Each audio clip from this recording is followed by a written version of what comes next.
Saya mau tanya sebentar, ada yang tidak punya dosa di sini? Boleh angkat tangan? Yang sedikit dosanya? Yang banyak? Ada yang saking banyaknya nggak bisa angkat gitu ya. Baik.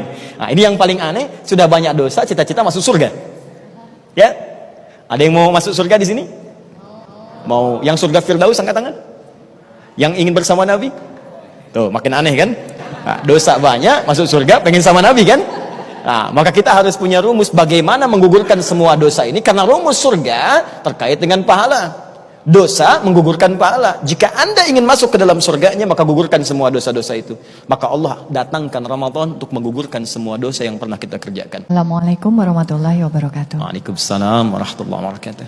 Baru saja kita mendengar bahwa Ustadz menyatakan di bulan Ramadan ini Allah pasti akan mengampuni semua dosa-dosa kita. Ya. Di dalam surat An-Nisa ayat 48, Allah berfirman bahwa sesungguhnya Allah tidak akan mengampuni dosa syirik atau menyekutukan Allah. Ya. Nah, apakah di bulan Ramadan ini dosa itu juga mendapat keistimewaan? Dosa syirik akan diampuni oleh Allah, tapi apakah manusia juga harus bertobat dulu dari syiriknya, baru kemudian Allah baru mengampuni dosa-dosanya di bulan yang penuh rahmat dan makfirah ini? Terima kasih. Baik. Assalamualaikum. Assalamualaikum. Ini bagus pertanyaannya. Bertanya dan langsung dijawab sendiri deh. Ada isyaratnya. Baik. Tadi disampaikan bahwa Ramadan itu siang malam ada ampunan Allah. Malamnya di Al-Bukhari nomor 37, kata Nabi, man qama ramadhana imanan wa ihtisaban ghufira lahu ma taqaddama min dhanbi. Siapa yang sholat di malam Ramadan kemudian bertobat di malamnya, dia berdoa, maka diampuni dosa-dosa yang pernah ia kerjakan selama hidupnya. Siangnya dia puasa, dia berdoa, beramal soleh, diampuni semua dosa-dosanya sepanjang dia bertobat.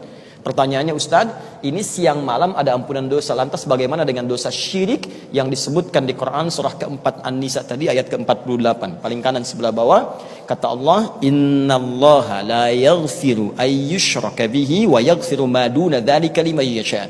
Allah tidak akan mengampuni dosa pelaku syirik dan mengampuni selain itu pada siapa yang dia kehendaki. Kata para ulama tafsir, yang dimaksud tidak mengampuni di sini kalau orang itu tidak tobat selama hidupnya, sampai kembali kepada Allah Subhanahu wa taala, membawa dosa syiriknya.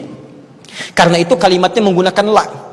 Jadi ada la, ada lan, ada lam, itu beda. La dengan lan itu berbeda.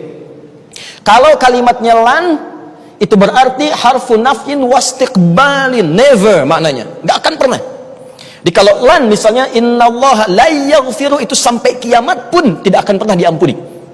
Tapi kalau kalimatnya la, pernah musyrik, tobat. Sebelum kiamat kurang 2 hari tobat misalnya. Tobat, menangis dia jatuh air matanya. Maka turun ampunan Allah Subhanahu wa taala, diampuni dosa-dosanya dan bisa kembali kepada Allah dengan maghfirahnya. Pernahkah kita dengar kisah banyak di zaman Nabi orang yang syirik? Bukankah para sahabat awalnya menyembah patung-patung dan mereka menyekutukan Allah? Lantas bagaimana ketika mereka berislam, bertobat, bahkan di antara mereka ada yang masuk surga tanpa hisab? Kalau Allah tawarkan surga pada ahli syirik untuk bertobat dan belum mampu membuat mereka kembali kepada Allah, maka dengan cara apa lagi Allah kemudian harus memuliakan dan mengampuni dosanya? Maka turunlah di sini Quran surah ke-39 ayat 53. Quran surah 39 ayat 53. Ya, qul ya ibadiyalladzina asrafu ala anfusihim. Kata Allah Muhammad SAW, katakan pada semua hambaku, kalau merasa punya dosa banyak, jangan putus asa dari rahmatku. Rahmatku lebih luas daripada murka yang aku siapkan. Innallaha yaghfiru dzunuba jami'a. Sepanjang dia mau tobat, semua dosa akan Allah ampuni tanpa batasan. Allahu ta'ala a'lam bissawab.